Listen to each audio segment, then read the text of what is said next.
You know, when I think back on that time, it feels like I'm reliving a bad dream. I never thought I'd be telling a story about betrayal, especially from someone I loved so deeply. Let me take you back to a time when I thought everything was perfect. It all started in our small town where everyone knew each other. My wife Sarah and I had been married for 5 years. We met in college, and it felt like fate. We were the kind of couple that everyone envied. Constant laughter, shared dreams and plans for the future. We had our ups and downs like any relationship, but I always believed our love would conquer any obstacle. But then, things began to change. I remember the first signs being subtle. Sarah started working late more often. At first, I supported her career ambitions. She was a talented graphic designer, and I wanted her to thrive. Yet, as weeks turned into months, her late nights became more frequent. I'd come home from work, tired but eager to hear about her day, only to find an empty house. Sometimes I'd text her and she'd respond, but her replies were short, almost dismissive. I brushed it off as work stress, but deep down, I felt a nagging unease. One night, I decided to surprise her with dinner. I made her favorite, chicken Alfredo, and waited. When she walked through the door, she looked flustered and slightly out of breath. "Hey, sorry, I got caught up with a client," she said, offering a quick kiss before heading straight to the bathroom. That's when I noticed it, a faint smell of cologne that wasn't mine. As time went on, the signs became harder to ignore.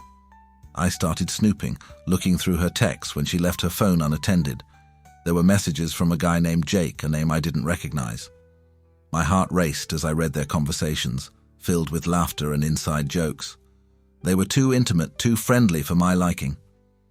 The real blow came one Friday night. I was home, scrolling through Netflix, when I decided to check her Instagram. That's when I saw a picture that shattered my world.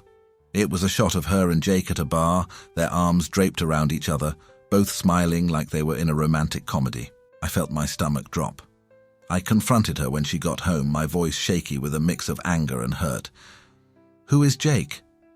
"What do you mean?" she asked, feigning ignorance, but I could see the panic in her eyes.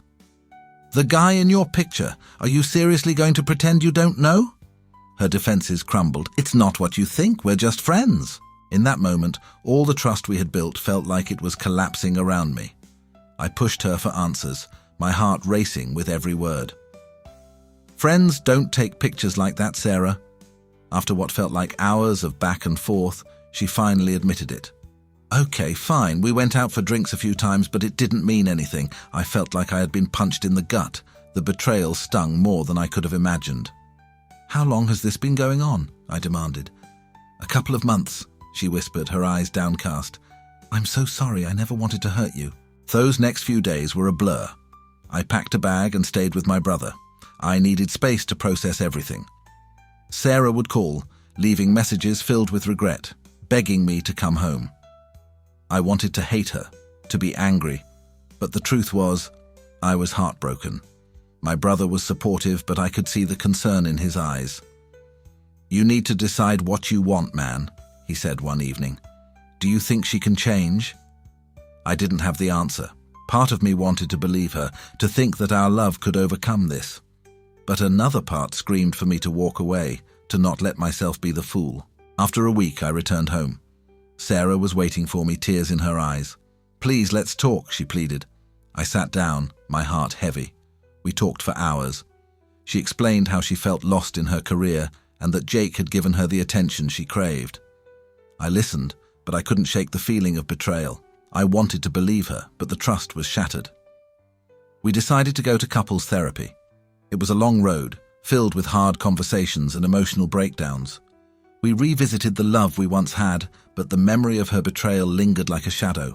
Months passed, and while things improved, there was still an unspoken tension between us. I started focusing on myself, taking up hobbies I had neglected. I learned to find joy outside of our relationship, which was both liberating and painful. Eventually, I had to make a choice. I sat her down one night. "I love you, Sarah. I really do. But I can't keep living in this uncertainty. I need to know you're all in, or I need to let go." Tears streamed down her face as she promised she was committed to making things work. "I'll do whatever it takes," she said, her voice trembling. We decided to rebuild our relationship brick by brick. It wasn't easy. Trust, once broken, takes time to repair. I found myself checking in on her more, needing reassurance. I didn't want to be that guy, but the scars were still fresh. In therapy, we learned about forgiveness, not just for her, but for myself. I realized that holding on to anger was only hurting me more. I began to let go of the past, step by step. Fast forward a year later, and we're in a much better place. It's been a journey, but we've learned to communicate better. I no longer check her phone or feel the need to monitor her movements. It's not that I fully trust her again, but we're rebuilding slowly, and that counts for something. Looking back, that betrayal changed me. It taught me about the fragility of love and the strength of forgiveness. We still have our struggles, but we're learning to face them together. In the end, love isn't always a fairy tale. Sometimes it's messy, painful, and requires a lot of hard work, but if you're willing to put in the effort, it can also lead to a deeper connection, one that's born from honesty and resilience. So, here I am, sharing my story with you. If you ever find yourself in a similar situation, know that it's okay to take your time. Trust is hard to rebuild, but it can be done, one day at a time.